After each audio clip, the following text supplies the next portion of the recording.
Bonjour, bonsoir, dépendra de l'heure où vous êtes. Bien-aimés dans le Seigneur, je vous salue tous au nom de notre Seigneur Jésus-Christ. Je salue tout le corps du Christ en général. Je salue Mahanaïm Christian Center. Je salue l'église Pray and Fire Ministries. Je suis là encore, votre humble servante, le docteur Élise, docteur en parole. Je suis là pour partager avec vous ce que Dieu a mis dans mon cœur pour que l'on puisse partager cet après-midi. Je voulais partager avec vous ce thème qui est à la page, donc le temps où nous sommes en train de célébrer la Pâque. Je voulais parler de la Pâque. C'est une grande fête pour nous les chrétiens. Cette fête a été recommandée dans la Bible. Ça a commencé avec les enfants d'Israël. Dieu leur avait recommandé de célébrer cette fête à perpétuité. Alors, nous pouvons lire là où ça a commencé dans Exode 12, versets 8 à 14. Je lis rapidement. Exode 12, 8 à 14.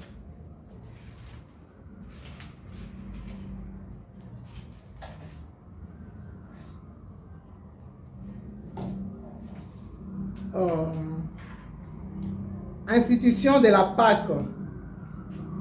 Dans l'Éternel dit à Moïse et Aaron dans le pays d'Égypte, ce mois-ci sera pour vous le premier mois, il sera pour vous le premier mois de l'année. Je pars au verset 8. On dit, cette même nuit, on en mangera la chair rôtie au feu et on la mangera avec de pain sans levain et des herbes amères. Vous ne le mangerez point à demi-cuit et bouilli dans l'eau, mais il sera rôti au feu avec la tête, les jambes et à l'intérieur. Vous n'en laisserez rien jusqu'au matin, et s'il en reste quelque chose le matin, vous le brûlerez au feu. Quand vous le mangerez, vous aurez vos reins sains, vos souliers aux pieds, et votre bâton à la main, et vous le mangerez à la hâte. C'est la Pâque de l'Éternel. Cette nuit-là, je passerai dans le pays d'Égypte, et je frapperai tout le premier-né du pays d'Égypte, depuis les hommes jusqu'aux animaux, et j'exercerai des jugements contre tous les dieux de l'Égypte. Je suis l'Éternel. Le sang vous servira de signe pour les maisons où vous serez, et je verrai le sang, et je passerai par-dessus vous détruise quand je frapperai le pays d'Égypte. Vous conserverez les souvenirs de ces jours et vous les célébrerez par une fête en honneur de l'Éternel. Vous les célébrerez comme une loi perpétuelle pour vos descendants. Amen. Donc, cette fête de la Pâque a commencé quand l'Éternel Dieu voudrait délivrer les enfants d'Israël de la main des Égyptiens. Il voulait leur faire sortir de l'Égypte. Le dernier signe était de manger le pain sans levain et puis rôtir l'agneau. Alléluia. C'était le dernier signe que Dieu avait donné. Il avait dit que vous allez prendre le sang de l'agneau, vous allez prendre le sang de l'agneau et puis répandre sur vos portes, là où il y aura le sang. L'ange de la mort ne va pas passer. Là où il n'y a pas de sang, il y avait de pleurs. Donc l'Éternel Dieu avait décidé de prendre le premier-né de l'Égyptien. Ces jours-là, il y avait de pleurs en Égypte. C'était le dernier plaie que Dieu avait frappé l'Égypte pour que les enfants d'Israël soient délivrés. C'est comme ça que c'était resté. Dieu a dit que ça reste une loi perpétuelle. Les enfants d'Israël vont commencer à célébrer les jours où ils étaient libérés de l'esclavagisme de l'Égypte. Et pour nous, les chrétiens, actuellement, cette fête de Pâques, c'est le Christ lui-même. qui s'est donné comme notre agneau pascal. C'est le thème de mon message que j'ai dit. Le Christ est notre agneau pascal.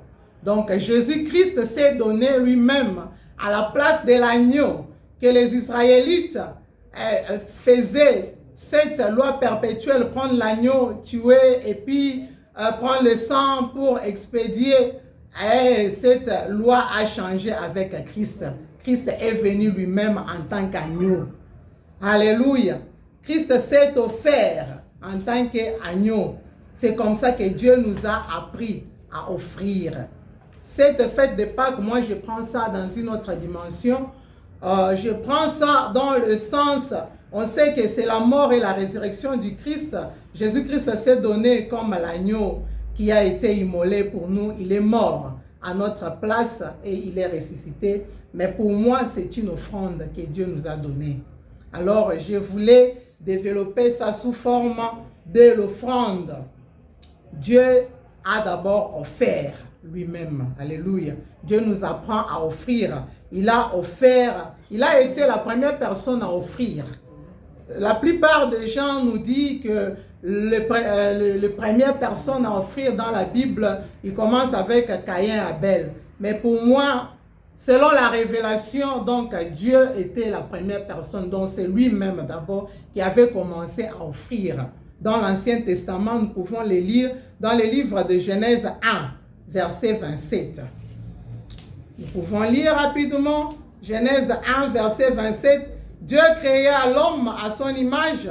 Il créa à l'image de Dieu. Il les créa à l'image de Dieu. Il créa l'homme et la femme. Dieu les bénit et Dieu leur dit, soyez féconds, multipliez, remplissez la terre et assujettissez et dominez sur les poissons de la mer, sur les oiseaux du ciel et sur tout animal qui se met sur la terre. Et Dieu dit, voici, je vous donne toute herbe portant de la sémence et qui est à la surface de toute la terre, et tout arbre ayant en lui du fruit d'arbre et portant de la sémence, ce sera votre nourriture. Et tout animal de la terre, à tout oiseau du ciel, et tout ce qui se meut sur la terre, ayant en soi un souffle de vie, je donne toute herbe verte pour nourriture, et cela fut ainsi. Dieu vit tout ce qu'il avait fait, et voici, cela était très bon. Ainsi, il y eut un soir et il y eut un matin, ce fut le 6e jour. Donc, Dieu a donné. Alléluia. Donc, c'est Dieu qui était premier à donner, à faire l'offrande. Il a créé le ciel et la terre et il a donné ça à l'homme.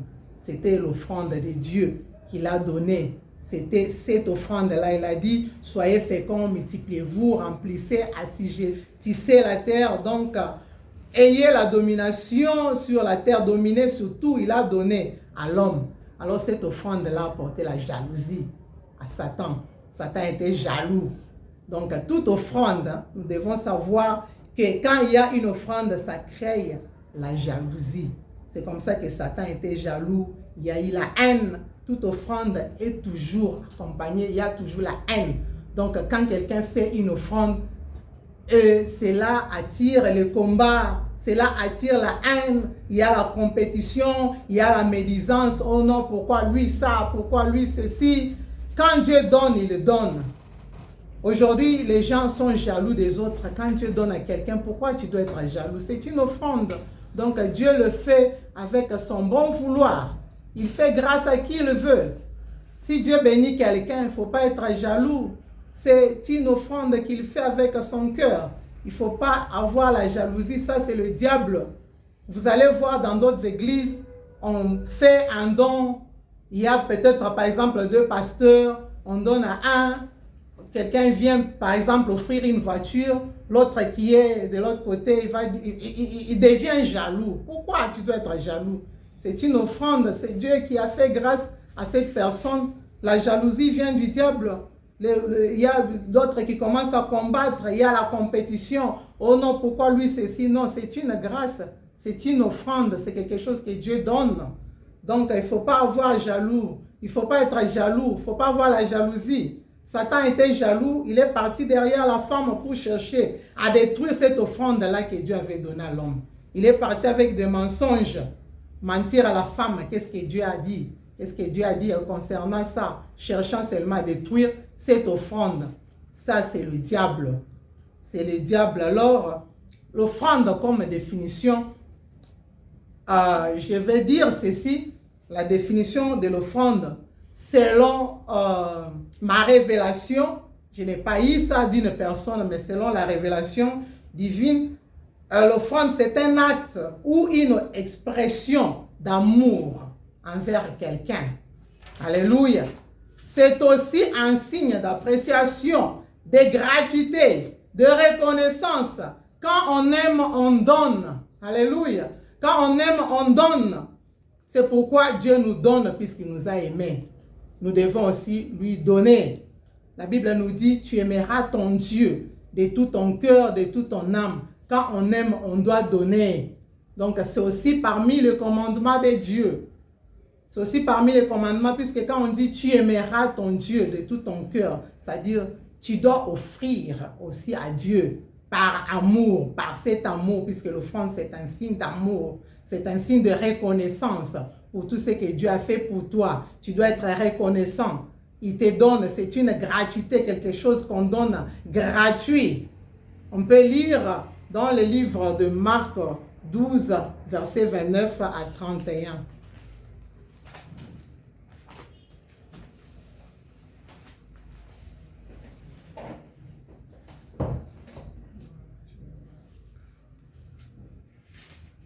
Marc 12, versets 29 à 31. Nous lisons au nom de Jésus-Christ. Voici le second, tu aimeras. 29. Jésus répondit, voici le premier, écoute Israël. Le Seigneur notre Dieu est unique, Seigneur. Et tu aimeras le Seigneur ton Dieu de tout ton cœur, de toute ton âme, de toute ta pensée et de toute ta force. Voici le second, tu aimeras ton prochain comme toi-même. Il n'y a pas d'autre commandement plus grand que cela. Donc, dans le commandement de Dieu, dans les 10 commandements, on parle de l'amour. Donc, quand on aime, on doit donner. Quand on aime, on donne. Dans Jean 15, verset 13, on dit, il n'y a pas de grand amour. On peut lire rapidement Jean 15, verset 13. Jean 15, verset 13. Il n'y a pas de grand amour que de donner sa vie pour ses amis. Alléluia. Ceci, dans le verset 12, on dit, ceci, mon commandement, aimez-vous les uns les autres comme je vous ai aimé. Il n'y a pas de grand amour que de donner sa vie pour ses amis. Donc, quand on aime, on donne. Jésus-Christ a donné sa vie. Il a donné sa vie il nous a donné sa vie. Il a donné sa vie pour nous. C'est à cause de l'amour. Alléluia. L'offrande, c'est aussi un signe d'adoration. Quand on offre, c'est-à-dire on adore. Alléluia. Nous allons voir les mages qui étaient venus pour adorer Jésus. Ils ont offert. Ils ont offert ce qu'ils avaient amené. C'était pour adorer l'enfant Jésus. C'était une offrande aussi. Donc, c'est aussi un signe d'adoration. La deuxième personne, pour offrir, il y avait Caïn et Abel. Les gens commencent avec Caïn et Abel, mais en réalité, c'est Dieu qui avait commencé d'abord à donner. Et ils ont vu ce que Dieu leur avait donné. Ils ont trouvé tout ce que Dieu avait créé, il leur a donné. C'est comme ça qu'ils ont aussi préféré de faire l'offrande. Il y a beaucoup d'exemples dans la Bible des gens qui ont donné des offrandes. Pour Caïn et Abel, c'est dans Genèse 4, versets 3 à 16. On peut lire rapidement Genèse 4, versets 3 à 16.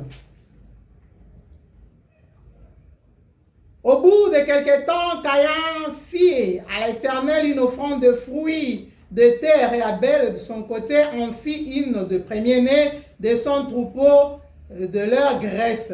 L'Éternel porta un regard favorable sur Abel et sur son offrande, mais il ne porta pas un regard favorable sur Caïn et sur son offrande.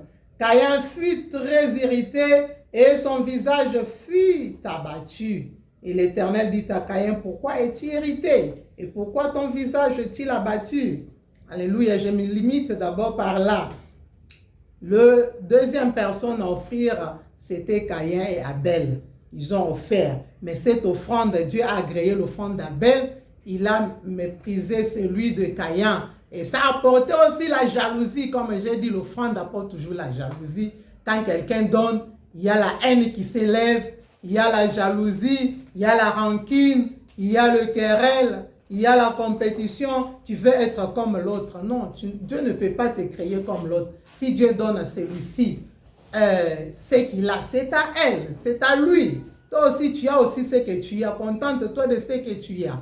Donc, il ne faut pas être jaloux de l'offrande de Dieu. J'ai parlé de deuxième personnes qui ont offert. Dans l'Ancien Testament, dans le Nouveau Testament, Dieu nous donne encore. Dieu nous donne encore Jésus. Dans Jean 3, verset 16. Dieu nous donne encore Jésus. Nous allons lire rapidement Jean 3, 16.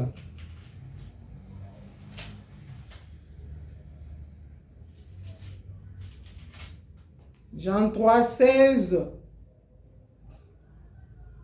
Car Dieu a tant aimé le monde qu'il a donné son Fils unique, afin que quiconque croit en lui ne périsse point, mais qu'il ait la vie éternelle.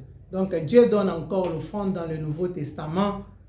Dieu est encore la première personne à donner dans le Nouveau Testament. Il donne son Fils unique, Jésus-Christ, pour qu'il vienne sur la terre, mourir pour nous. C'est la raison pour laquelle nous célébrons les dons de Dieu aujourd'hui. Nous célébrons l'offrande de Dieu qui est Jésus-Christ. Alléluia. Jésus-Christ a été donné par Dieu. Dieu a accepté de donner son Fils unique, Jésus-Christ. Abraham, Dieu lui avait demandé de donner son premier-né. Mais quand il voulait donner, Dieu a pourvu. Dieu a donné le rem. Alléluia. Dieu a donné l'animal à la place de l'enfant. Mais pour Dieu lui-même, il a pris son Fils unique, qui est Jésus-Christ, qui est notre agneau. Dieu ne voulait pas encore que l'on puisse célébrer avec l'agneau qui est l'animal. Dieu ne voulait pas encore les animaux, mais il a donné une personne qui est Jésus-Christ, qui s'est offert comme notre agneau pascal, comme notre agneau qui devrait être immolé. Alléluia, qui devrait être tué, et son sang devrait nous préserver la vie. Nous allons encore voir qu'est-ce qu'on peut offrir à Dieu. Il va encore parler de ce qu'on peut offrir à Dieu. On peut offrir à Dieu son corps, comme Dieu a donné le Christ. C'était un corps. Il a donné son corps pour que cela soit tué. Qu'il soit tué pour que nous puissions être sauvés. Alléluia. Nous devons aussi donner. On peut donner son corps. 1 Corinthiens 6, versets 19 à 20.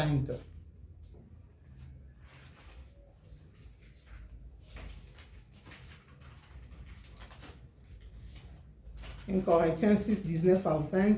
Ne savez-vous pas que votre corps est le temple du Saint-Esprit qui est en vous, que vous avez reçu de Dieu et que vous ne vous appartenez point à vous-même? Car vous avez été rachetés à un grand prix. Glorifiez donc Dieu dans votre corps et dans votre esprit qui appartient à Dieu. Nous devons glorifier Dieu avec notre corps. Alléluia. Nous devons donner notre corps comme offrande à Dieu. Notre corps doit glorifier Dieu. Dieu a besoin de notre corps. Puisque le diable aussi a besoin de ce même corps pour opérer. C'est comme ça. En tant que jaloux, il est entré à travers la femme pour chercher à détruire, entrer, qu'il puisse prendre l'autorité, qu'il puisse devenir aussi un corps. Mais Dieu a donné son Fils. Il a voulu détruire ce corps-là, qui a été un corps corrompu, qui a été un corps corruptible, ce corps devait mourir pour que nous puissions encore avoir un nouveau corps à travers la résurrection du Christ. Le Christ est mort avec ce corps-là du péché. Il a pris nos péchés sur la croix. Il a pris tout pour nous racheter, pour que nous puissions encore être un corps qui est utile à Dieu, que Dieu veut utiliser. Nous devons glorifier Dieu avec notre corps. Nous devons adorer Dieu avec notre corps. Comme j'ai dit, offrande, c'est un signe d'adoration. Offrande, c'est un signe d'amour. Nous devons aimer Dieu avec notre corps. C'est pourquoi on dit, tu aimeras ton Dieu de tout ton corps, de toute ton âme, de tout ton esprit. Nous devons aimer Dieu. Alléluia. Pas aimer le monde, mais aimer Dieu. À cause de Dieu, tu dois mépriser les histoires du monde et préférer faire ce que Dieu aime. Alléluia. Il y a d'autres gens qui ont vendu leur âme, qui ont vendu leur corps, puisqu'ils ne savent pas la valeur de leur corps. Dieu a besoin de ces corps-là. Tu dois donner ces corps-là comme offrande. Comme Christ s'est donné pour nous, nous devons aussi donner notre corps. Alléluia. Nous devons donner notre corps comme offrande. Cette offrande doit être s'aimer. Il faut s'aimer ton corps aussi. Tu peux s'aimer. Il y a beaucoup de choses que tu peux donner comme offrande. Mais aujourd'hui, je parle plus de notre corps. Nous devons donner notre corps comme offrande. C'est pourquoi Jésus-Christ avait donné son corps. Il a dit, tu n'as voulu ni sacrifice, ni holocauste. Les sacrifices qu'on donnait, les agneaux qu'on immolait. Mais maintenant, je viens en tant que corps pour faire ta volonté. Je viens, je me donne. Donc Jésus-Christ s'est donné, il s'est offert. Il a tué son corps, il a accepté que le corps soit tué. Donc il a s'aimé son corps. Le corps doit mourir, le corps du Christ est mort. Donc Christ a fait tuer son corps pour que cela puisse encore nous apporter le salut. Alléluia.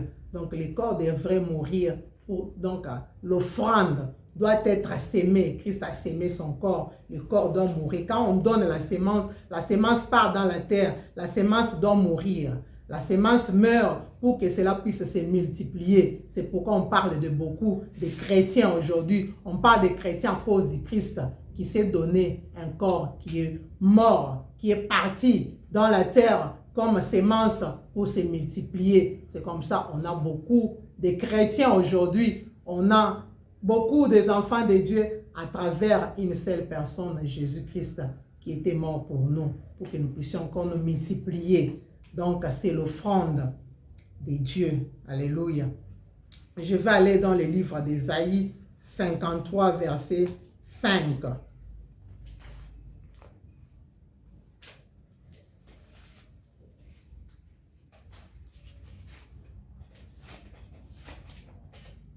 Ésaïe 53, verset 5. Qui a crié à ce qui était, qui a crié à ce qui nous a été, à ce qui nous était annoncé, qui a reconnu le bras de l'Éternel. Il s'est élevé devant lui comme une faible plante, comme un rejeton qui sort d'une terre desséchée. Il n'avait ni beauté ni éclat pour attirer nos regards, et son aspect n'avait rien pour nous plaire. Méprisé, abandonné des hommes de douleur et habitués à la souffrance, semblable à celui dont on détourne le visage. Nous l'avons dédaigné, nous n'avons fait de lui aucun cas. Cependant, ce sont nos souffrances qu'il a portées. C'est de nos douleurs qu'il s'est chargé. Et nous l'avons considéré comme puni, frappé de Dieu et humilié. Mais il était blessé pour nos péchés, brisé pour nos iniquités. Le châtiment qui nous donne la paix est tombé sur lui. Et c'est par ce meurtrissure que nous sommes guéris. Nous étions tous errants comme des brebis. Chacun suivait sa propre voie. Et l'Éternel a fait retomber sur lui l'iniquité de nous tous. Il a été maltraité et opprimé. Il n'a point ouvert la bouche, semblable à un agneau qu'on mène à la boucherie, à une brebis muette devant ceux qui l'attendent. Il n'a point ouvert la bouche. Il a été enlevé par l'angoisse et le châtiment. Et parmi cette génération qui a crié qu'il était retranché de la terre de vivants et frappé pour le péché de mon peuple. On a mis son sépulcre parmi les méchants, son tombeau avec les riches, quoiqu'il n'eût point commis de violence et qu'il n'eût point de fraude dans sa bouche. Il a plu à l'Éternel de le briser par la souffrance. Après avoir livré sa vie en sacrifice pour les péchés, il verra une postérité et prolongera ses séjours. Et l'œuvre de l'Éternel prospérera entre ses mains. À cause du travail de son âme, il a rassasié ses regards. Par sa connaissance, mon serviteur juste justifiera beaucoup d'hommes et il se chargera de leur iniquité. C'est pourquoi je lui donnerai sa part avec les grands. Il partagera le butin avec les puissants parce qu'il s'est livré lui-même à la mort et il a été mis au nombre de malfaiteurs. Parce qu'il a porté les péchés de beaucoup d'hommes et qu'il a intercédé pour le coupable. Alléluia. Je vais un peu chuter par là pour donner cette écriture d'Ésaïe 53. C'est la vie de Jésus-Christ qui s'est offert. Alléluia. On dit qu'il s'est élevé devant lui comme une faible plante. Donc, il était une sémence. Donc, il a donné sa vie. Alléluia. Pour être tué. On dit comme un rejeton qui sort de la terre desséchée. Il n'avait ni beauté ni éclat pour attirer nos regards. Et son aspect n'avait rien pour nous plaire. Méprisé, abandonné. Il a accepté ses mépris. Il a accepté d'être abandonné pour toi et moi. Ce jour, pour moi, c'est un jour d'adoration. Nous devons adorer. C'est Jésus-Christ qui avait accepté d'être méprisé, d'être abandonné des hommes, qui était l'homme des douleurs. Il a pris nos douleurs. Bien-aimé, Jésus-Christ avait pris nos douleurs pour que nous ne puissions plus encore souffrir, pour que nous ne puissions plus encore avoir des douleurs. Toi qui as des douleurs en ce moment, sache que Jésus-Christ avait pris tes douleurs sur la croix de Golgotha. Jésus-Christ avait tout pris. Alléluia. On lui appelle l'homme des douleurs et habitué à la souffrance. Toi qui es dans la souffrance, sache que Jésus-Christ avait souffert pour toi. Pour que tu ne puisses plus souffrir. Crois en ce Jésus-Christ-là. Ésaïe nous dit, qui a cru à ce qui nous a été annoncé? Qui a reconnu les bras de l'Éternel? Nous devons croire à cette souffrance de Jésus-Christ. Nous devons croire en lui. Quand tu crois à tout ce qu'il a fait, tu vas sortir de la souffrance. Tu vas sortir des douleurs. Tu as des douleurs au cœur. Tu as des douleurs dans le corps. Crois seulement, c'est Jésus-Christ-là qui était mort pour toi, qui avait pris tes souffrances, qui avait pris tes douleurs pour que tu sois dégagé. La Bible nous dit, nous l'avons dédaigné. Nous n'avons pas fait cas de... Nous n'avons fait de lui aucun cas. Toi qui es dédaigné, toi qu'on fait d'aucun cas sur toi, sache que Jésus-Christ avait pris ta place pour que tu puisses être encore important. Jésus-Christ te donne encore l'importance. Il s'est fait ainsi pour que toi tu sois important. Il a pris nos douleurs, il a transporté. La Bible nous dit dans le verset 4, cependant ce sont nos souffrances qu'il a portées. C'est de nos douleurs qu'il s'est chargé. Et nous l'avons considéré comme puni, frappé de Dieu et humilié. Jésus-Christ avait accepté l'humiliation. Jésus-Christ avait accepté d'être considéré comme puni. Donc ta punition là, la Bible nous dit le salaire du péché c'est la mort. Donc c'est la punition de Dieu. Mais à cause de Jésus-Christ, il a accepté d'être puni. Il était innocent. Il était injuste. Injuste de Dieu qui a accepté pour être brisé pour nos iniquités. Le châtiment qui nous donne la paix est tombé sur lui. Alors, bien-aimé dans le Seigneur, crois en ceci et tu verras la gloire de Dieu. Alléluia. Que Dieu te bénisse. Toi qui as suivi cette prédication, Que Jésus-Christ ressuscite dans ta vie avec de nouvelles choses, puisqu'il avait tout pris sur la croix de Golgotha pour te donner la victoire. Que Dieu te bénisse. Merci beaucoup.